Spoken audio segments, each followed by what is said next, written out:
বাংলাদেশ প্রকৃতপক্ষে একটি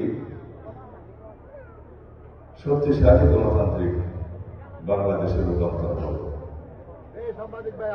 বাংলাদেশ শক্তিশালী গণতান্ত্রিক রূপান্তরের সন্ধিক্ষণে দাঁড়িয়ে আমরা আগামী জাতীয় সংসদ নির্বাচনের জন্য অপেক্ষা করছি।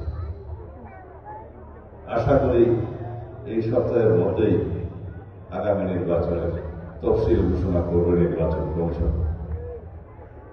আমরা যেটুকু জানি, আগামী ফেব্রুয়ারির প্রথমার্ধে ইনশাআল্লাহ বাংলাদেশের এই ঐতিহাসিক বাংলাদেশের পরিবর্তনের সূচনাকারী জাতীয় সংসদ নির্বাচন অনুষ্ঠিত হবে। এই নির্বাচন শুধুমাত্র ভোটে বিজয়ী হয়ে সরকার গঠনের নির্বাচন হবে না। এই নির্বাচন হবে সারা বিশ্বের মধ্যে স্বীকৃত এবং প্রশংসিত একটি নির্বাচন।